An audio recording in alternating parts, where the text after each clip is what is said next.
Na-miss kong gawin to men ah. Ito may dala tayong sakyan ngayon. Pupunta ako ngayon ng HPG. Kasi yung Honda Civic natin na 2017 na RS, yung kulay puti, is sold na.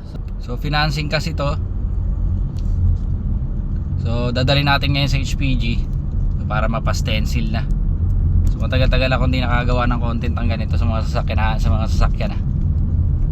Na-miss ko rin gawin. Okay, so nandito tayo sa HPG. So dito to sa may Mirasol Street sa may Cubao. So waiting na lang tayo kay Boss Henry. So siyang dadali ng stencil dito. So habang inaantay natin siya, silipin muna natin ng konti itong unit na to. Ganda rin ng unit na to, may napakakinis nito. So kita nyo naman sa hood pa lang, engine bay. So pati body naman ito, walang problema, kinis ang body nito. So interiors, pati side pogi-pogi din yung unit nito. Kinis ito, labas loob. Pati yung mga condition din ng mga puwete kasi itong gaganda pa talaga. Walang mga mancha, walang punit yung mga leather kasi naka leather seat na to eh.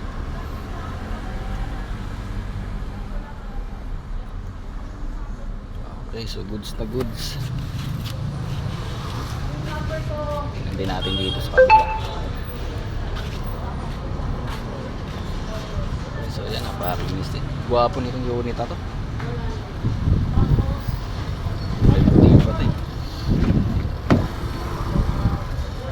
Siyempre ganun din dito sa kabilang side yung kondisyon ng mga upuan nito. Dashboard, kinis. So dito nakalagay yung chassis number niyan. So dyan mamaya yan. Sa likod,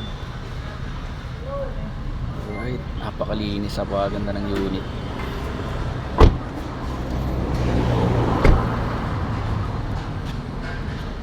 So antayin na lang natin si Boss Henry. Okay, so dito na si Boss Henry. So dalihin na to para matapos na. Sobrang init din kasi talaga. Tarik na tarik yung araw. So medyo masikip stencil yung engine number nito. So mukhang tatanggalin namin itong tubo na to, itong rubber na tubo na yan. So ganyan sa ilalim. So medyo mahirap kasi tukutin yan. Isa pa, mainit pa kasi yung makina. Siyempre galing tayo sa takbo. So para hindi siya mahirapan, kailangan natin tanggalin itong tubo na to para mapabilis na rin, na tirik talaga yung araw.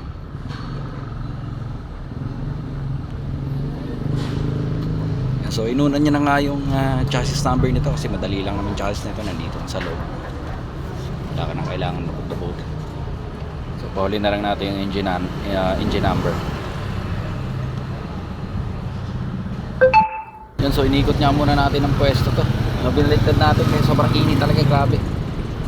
So kasi dito sa kabila medyo malilim kasi may puno. So yan, para hindi naman siya masyadong mainitan, medyo malilim. So pinagpalit namin ang pwesto. Medyo malilim na rito. So pwede nang simulan to. So natanggal niya na rin yung tubo na yan, yung rubber, para mas mabilis stencil at medyo mainit pa. Kaya nga nag-shoot siya ng pabalot sa braso niya dyan kasi medyo mainit pa talaga yung makina. Nakarating lang din sa talaga natin. Yan, so diba mas madali yung stencil kapag natanggal mo yung tubo na yan kasi medyo masikip talaga engine bay nitong RS na to. And so after nyan, picture na lang tapos sibat na tayo.